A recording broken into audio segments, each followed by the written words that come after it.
So Bagua Shunfa, which means body method, is called Yoshan, which is dragon body, swimming like a dragon body.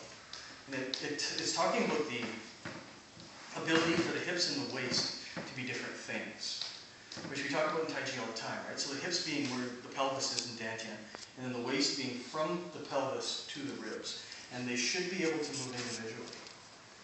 Okay? So 6 balls, 1 pillar is a way of looking at that. So if you have the spine, the first 2 balls are essentially Dantian. They're essentially down in here, sitting in your hips. The second 2 balls are in Tanjong, in your heart. And the third 2 are at the base of your neck. They're right here. And all it is imagine them like ball bearings, right? So they're absolutely free to move back and forth, right? So each pair, so 3 pairs of them, all free to move back and forth. So the bottom one does this, right? So all of this is locked in place right now, okay? The middle one is here. I'm allowed to move freely from the chest. You see I've turned from the bottom of my pelvis, and now I'm moving from my chest. That's the second 2. The last 2 are the ability to look. Okay? Because when you're doing your Bagua, if you're walking, the first 2 move until you basically reach about, I don't know, I guess about 45 degrees. Then the second 2 move until you reach almost 90. And then the third 2 move to create the full 90 degree, right? So I'm looking 90 degrees from where I'm going. So that's what they're basically for. They're for this ability, first of all. Then the second thing that they do is this. They can move back and forth. Okay, so these 2 balls are rolling back and forth. And that's what gives you that Yoshan look, right? Is that the torso becomes extremely flexible and extremely agile. And this is one of the differences between Tai Chi and Bagua, right? Is Tai Chi's it has a flexible torso, but it's not as flexible as Bagua's, right? It's actually Bagua and Shingi are more similar in that way. That there's this kind of playfulness in the body. And that's where all the power comes from, because that's how we can have the engine running underneath. So the legs are running simply by the hips, right? So the hips are rolling in order to move the leg, right? So I'm not walking with my legs, it's just ox paws the earth, right? So this engine's running down below, while this engine's running up above. Because it's like I was telling David today, in a way you could look at Bagua as a whole bunch of fairly easy things. The problem is there's a whole bunch of them and they have to go all at the same time. So it's easy to kind of get the walking down, or it's easy to do ox paws the earth by itself. But how do you do that while you're in motion? Oh, and all the 3, the 3 pairs of balls. And make sure that you're pressing out your palms. And, like, it just starts to be a lot of little things gathered together.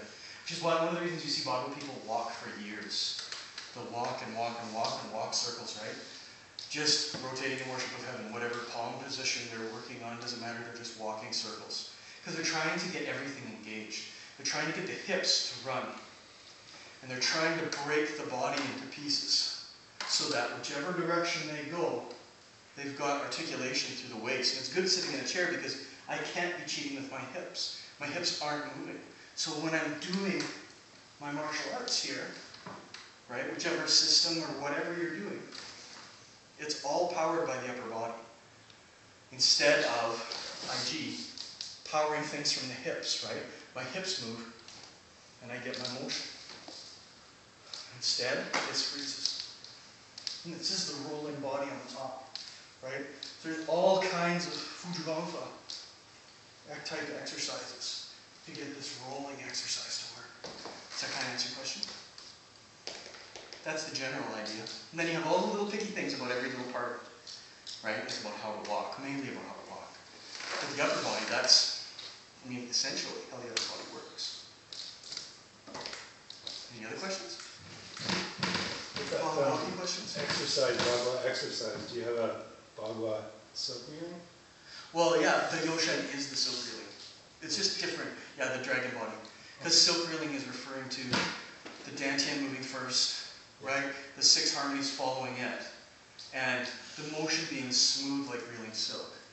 So the Yoshan is the equivalent. Just everybody, the clans weren't talking to each other, about their secret methods. So they all came up with their name, right?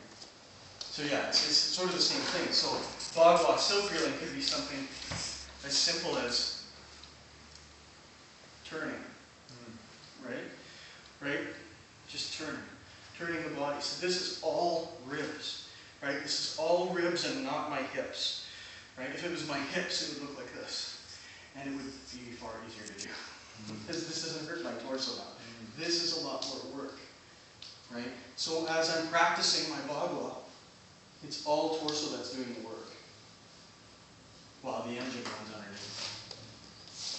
Yeah. Question, Joel? Can you fudge in without a vertical spine Bagua? Without a vertical spine, so like in one of the weird positions where your spine tipped over? Yeah. You should be able to fudge in any direction from any position. But you're not fudging with the roots. So that means you can do it without with the broken. Yeah. So fudging means to express force, right? So usually in an explosive expression of force. So it's usually not, this is technically fudging, but so this is technically fudging. I'm expressing a type of energy, I'm expressing a type of force, right? So this is pressing force, pressing outwards force. I mean, it's there, you can sort of see it, right? I'm expressing it to myself. But generally, fudging is referred to as the explosive stuff. So like if you're running chung, right, in palm change 8, you take this toe in step and then you fire this hand. That's considered fudging because it's, oh wow, there was force there. But you should be able to fudge in from different origin points. So in Bagua, the origin points generally are heart. So because it's this, and it's like a dantian, right? Because it's 3 dantian theory. There's a lower dantian, middle dantian, and upper dantian in your head. Okay? It's usually lower and middle dantian that are doing all the work. So Tai Chi, generally lower dantian is the first origin point of movement, and then middle dantian follows it, and then something happens, right? But in Bagua, the middle dantian, the lower dantian is doing all the legs, right? So it's kind of out of the picture in a way. The center of the body, the Tanjong, middle dantian, it has to be the origin point of the Fajin. So I have to be able to turn it hard and explosively so that I can Fa. But because that's the case, you should actually be able to teach yourself to Fajin in any position.